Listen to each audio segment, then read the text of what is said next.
Okay, what I'm talking about today is the story about Ananda, and I believe Shinkyu, he spoke about the Buddha on Wednesday, and then Muhammad Ali on, no. He spoke about Mahakashapa on Thursday, right? Yesterday you talked about. Yeah. So now the next teacher in the lineage is Ananda. Okay, so this is Enlightenment Sesshin. This is the Sesshin when the Buddha was, we commemorate the enlightenment of the Buddha. And so this is why I thought to talk about the Denko Roku, the transmission of light, as it was handed down by Zen Master Keizan during this Sesshin, because it's talking about enlightenment and enlightenment stories. So some questions just to think about. You don't have to answer them, but just something to start us thinking about this transmission of light. And first is why is there a lineage in Zen? Why is there a lineage in Zen that starts with the Buddha and progresses to the present? Why is it so important historically that Zen maintains this kind of a lineage? What benefit could it have had at some point? And how is it of benefit for us today to maintain this lineage? So just some questions that begin to contextualize this Denko Roku. That's our tradition. We chant these names. We chant these names, and we chanted them this morning. So let's go into Ananda, the story of Ananda. His name, Ananda, means bliss. It's a good name to have. Right? Or jubilant, joyful. He was born the night the Buddha was enlightened. That's also very, isn't that interesting? So we're studying the enlightenment of the Buddha. Ananda was born on the night the Buddha attained enlightenment. At least that's how the story goes. Was that, how historically accurate is that? It doesn't matter. He was a cousin of the Buddha. And he was the attendant of the Buddha for 20 years. He was known as the foremost in hearing. So if anybody had any questions about the Dharma, they would, after the Buddha died, they would go to Ananda, and he would say, this is what the Buddha said at that time. So he had this memory that was profound. After the Buddha died, though, even though he had been the Buddha's attendant for 20 years and had absorbed everything that he taught and remembered everything, learned everything that the Buddha had said, and watched how the Buddha was, even though he had done that, in our tradition, Ananda doesn't receive the transmission from the Buddha. You'd think he'd be the one to be the next, but actually Mahakashapa is. And then, so Ananda, the story goes, the lineage goes, Ananda receives it from Mahakashapa, whom he also followed for 20 years.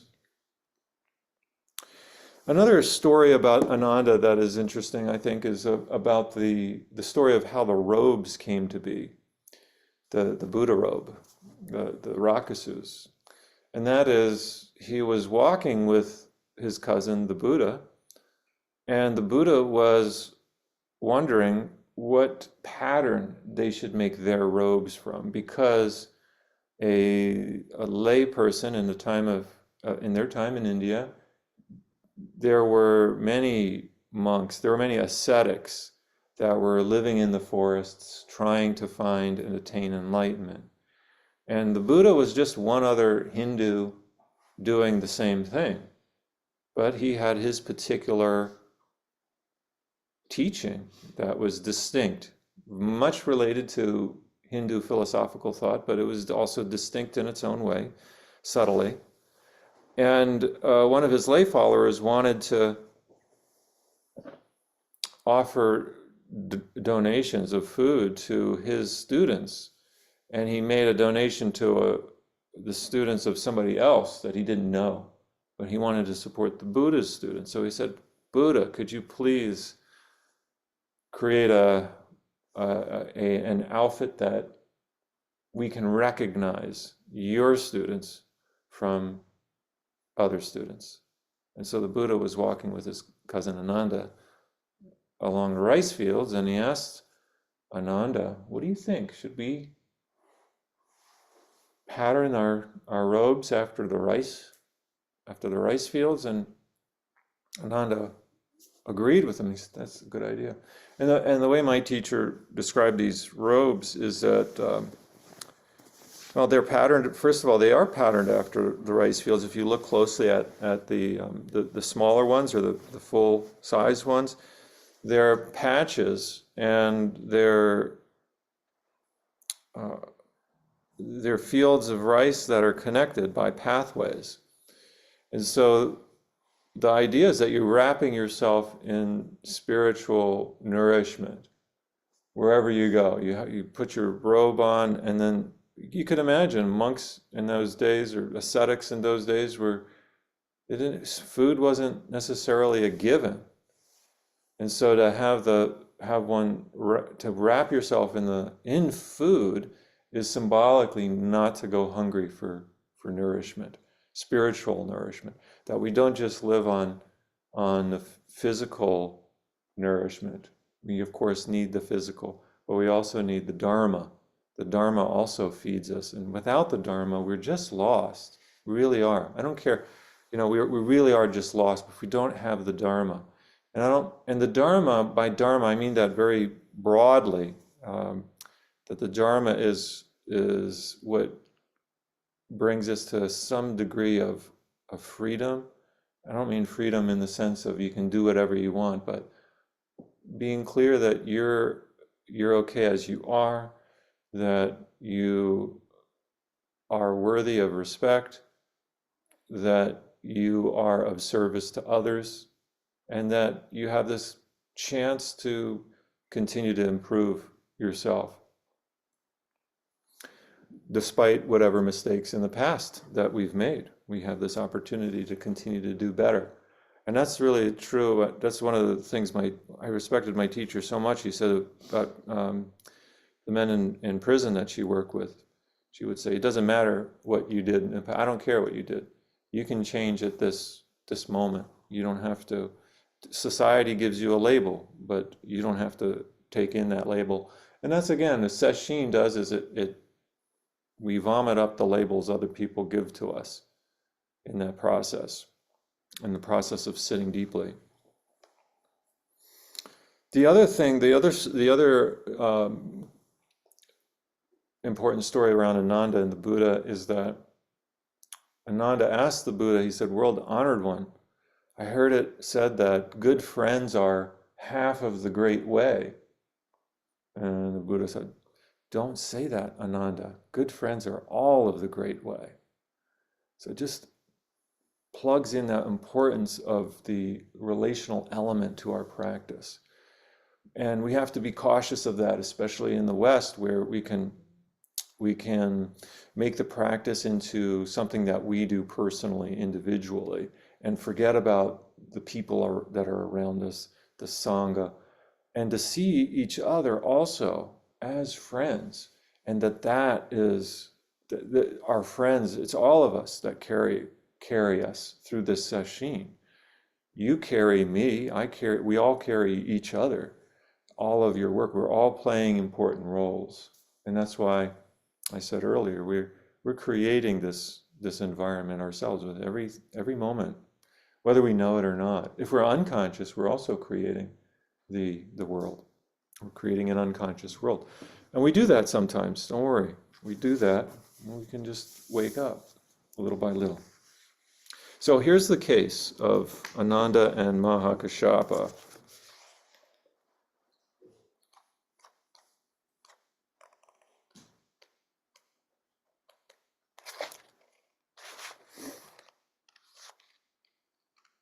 The second ancestor, Venerable Ananda, asked Venerable Kashyapa, "Brother, apart from the world-honored one's transmission of the kasaya, of gold brocade, the robe," here it is, another point.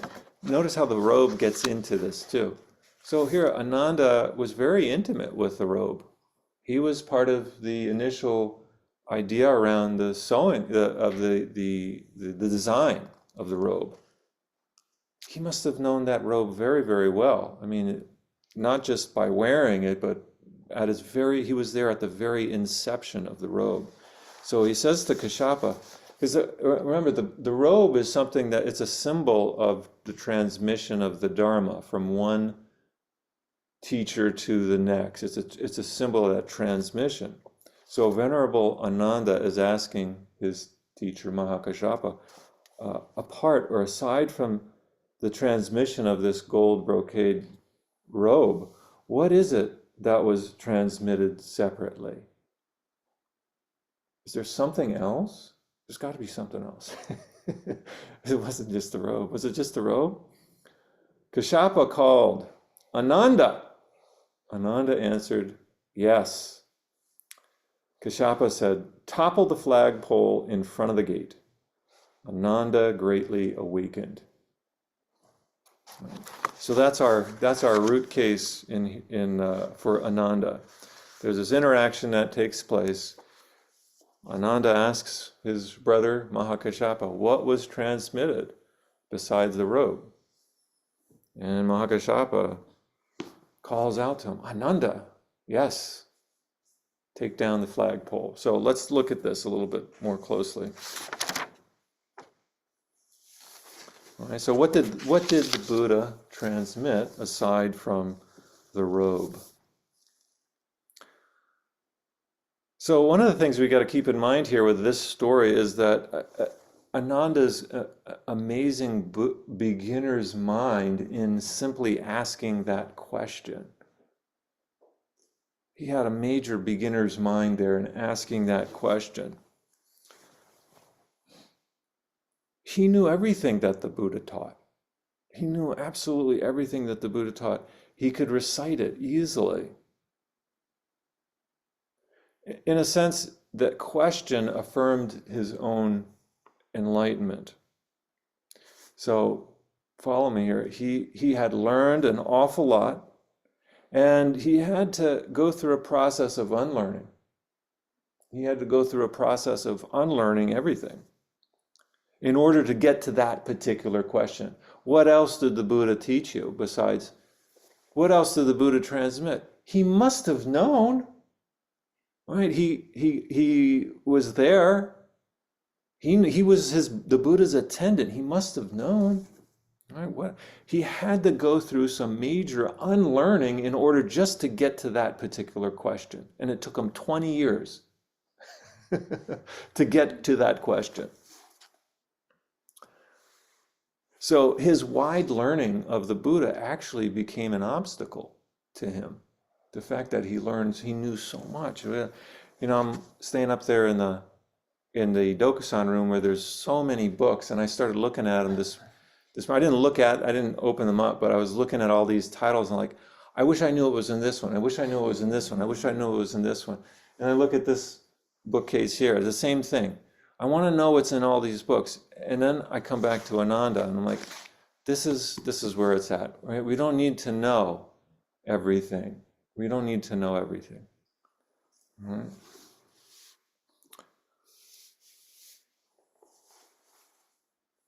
So one of the ways we could interpret this root case, or one of the ways we could read it potentially, is to turn Ananda's question into a statement. Instead of, what else did the Buddha transmit beside the robe? You could turn it into a statement. Apart from the robe, the Buddha transmitted what? And make it a declaration. Apart from the robe, the Buddha transmitted what? He already won that. He already won that encounter with Mahakashyapa. The Buddha transmitted what? He got it. He understood. The Buddha transmitted what? Not a question, a declaration. Right?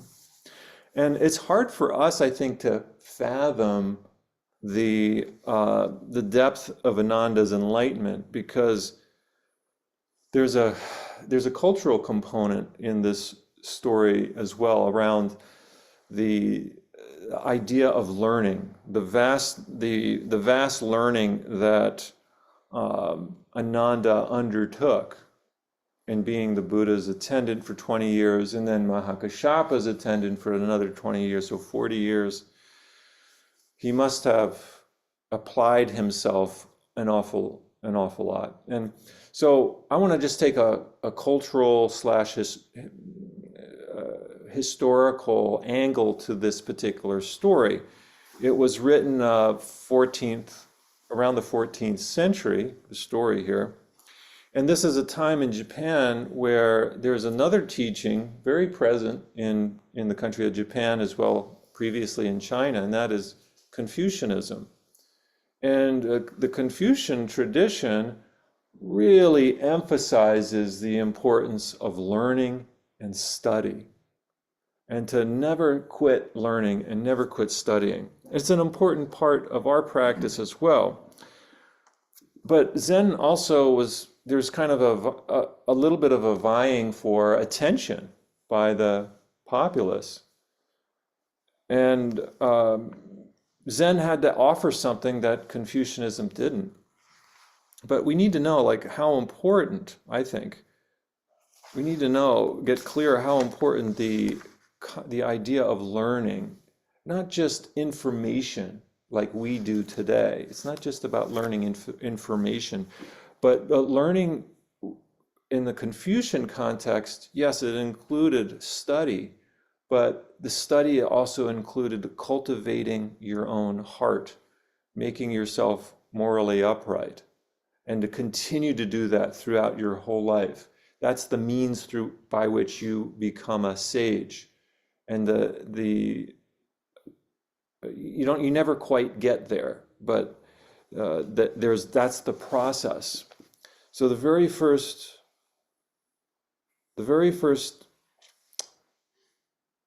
statement that Confucius makes here in the Analects is this one.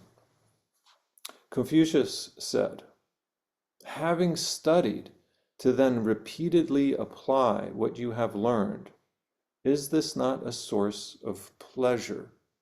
Right? So again, it's right. The very first sentence that is put in the Analects is about learning, studying, and applying what you have learned. It's very practical. Then he adds, to have friends, right? There's Ananda. To have friends come from distant quarters, is this not a source of enjoyment? Friends here, I learned more recently, this Ananda talked about friends with the Buddha. Here we see the word friends here as well. Friends isn't exactly the same as we think of it, I think, in Western culture. A friend is more of a teacher, somebody you can learn something from. So in this context, it's saying to have friends, to have teachers come from a distance. Is this not a source of enjoyment? Because you'll get a chance to learn something from them. We don't often think about, maybe we think about our friends as somebody we could learn from, but this really highlights that the friend is somebody, it's not just somebody we pal around with, but somebody that can teach us something that we can then apply in our own life that would be for our benefit. And then in another writing attributed to Confucius, this is it's called The Great Learning. It's called The Great Learning. The ancients who wished to illustrate illustrious virtue throughout the kingdom first ordered well their own states. Wishing to order well their states, they first regulated their families. Wishing to regulate their families, they first cultivated their persons. So notice that if you can imagine, a series of concentric circles starting from the outermost with the universe, then the state, then the family, then the person, right, going closer and closer. Wishing to cultivate their persons, they first rectified their hearts, made their hearts upright, right? That's a moral cultivation. Wishing to rectify their hearts, they first sought to be sincere in their thoughts. Wishing to be sincere in their thoughts, they first extended to the utmost their knowledge. Extended to the utmost their knowledge. Such extension of knowledge lay in the investigation of things. So if we take this, bring it back to the story of Ananda and his wide and deep learning. You can see how this story might affect people in 14th century Japan, where Confucianism is beginning to have a real foothold in the country, and the importance that the tradition places on learning. Okay, well, here's Ananda, and he's learning, he's studied, he's so deeply learning, but Zen is saying that's not enough. There's something beyond that learning. And so this is what Ananda had to undo. He had to undo his learning to get to enlightenment. He had to let go of all the stuff that he had learned. Now, Zen doesn't say you should stop learning. That's not it either. So we have to be careful on that point. My teacher said that, I think it's Suzuki Roshi's teacher that said, you have to study. It won't do you any good, but you have to study. Right? So,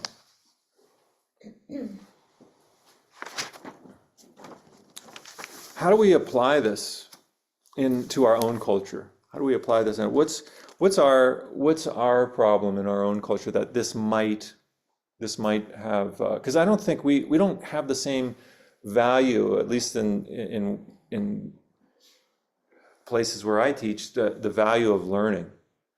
The value of learning is not to necessarily rectify your heart, to think sincerely. It's not learning for the sake of learning. You're learning to get a job in order to make money. And that's just the reality of the culture that we live in. Learning has an end in it. It's a means to an end. Whereas for Confucian tradition, learning is the end itself.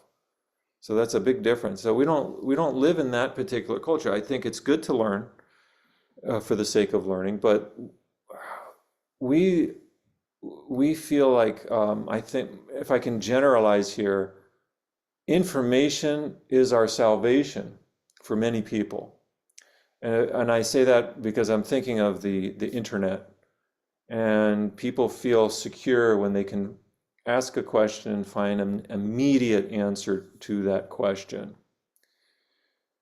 I think that's kind of the culture that we live in. We desire information, and we're inundated with it now. We have so much information. And so getting back to this story, I think it can have a similar application where we need to be willing to release our seemingly insatiable desire for knowing, for gaining that information. And as I was writing this Dharma talk, I had this rare couple of hours where nobody was home. However, I was on call at the hospital working as a chaplain. I was on call. But in all the times I've been on call about 20 times over the past several months, and I never get called in. So I had it kind of in the back of my mind that I might get called in, but I was kind of luxuriating, and I was trying to make this Dharma talk for us today, and guess what? I got the call. Somebody had died.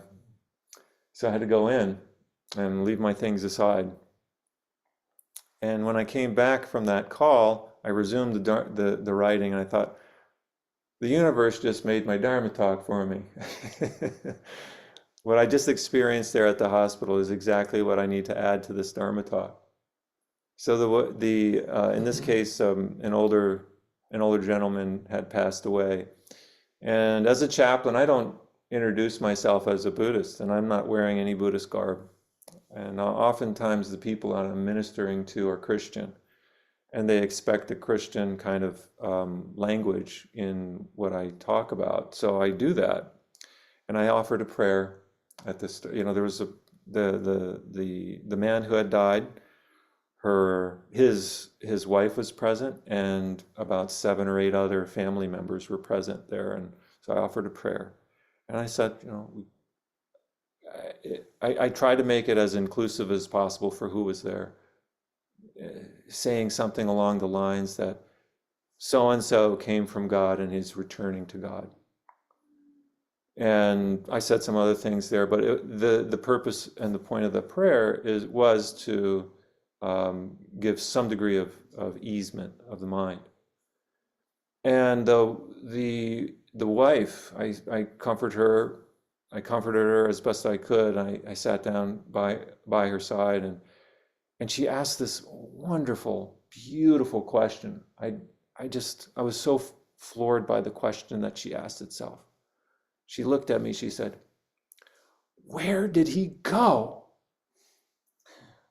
I thought, wow, I'm so glad you asked that question. I didn't say that to her, but I was so, like in my heart, I was so glad she asked that question. Because in that particular moment, she had a real true beginner's mind. It wasn't going to suffice to say he went to God for her. She knew that. She knew it up here, but she was grieving, and grieving just cuts through this ideas that we have here. It didn't make sense. She was in so much pain. She wanted to know, where did he go? And I said something along the lines that's not a question we need to answer right now. And I could have said it in different ways. I mean, how would you have answered that question, to that really beautiful question? Where did he go? Words are inadequate to deal with your loss. Maybe another way to answer that question, or in the Zen tradition, not knowing is most intimate. That might be a way to respond to a question like that. Within less than 5 seconds, though, another family member rushed in and immediately gave a response to that question. And you can guess what that response was, right? And the wife was agreeing with it, but somewhat reluctantly. And I thought, she had this unique opportunity. She expressed the beginner's mind in that question, and the question was torn away from her in such a short period of time. It was so hard. That added heartbreak to the grief in my mind. And it removed the opportunity there for people to just rest in that not knowing. And so I think that this resting in not knowing is what Zen can really offer our society, our culture at this time.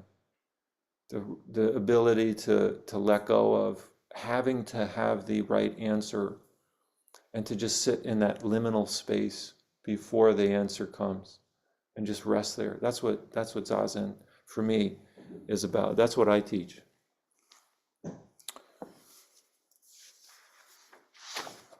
All right. So I want to close that, Suzuki Roshi's teacher says, you have to study. It won't do you any good, but you have to study, right? You have to study. It won't do you good. It won't do you any good, but you have to study. Thank you.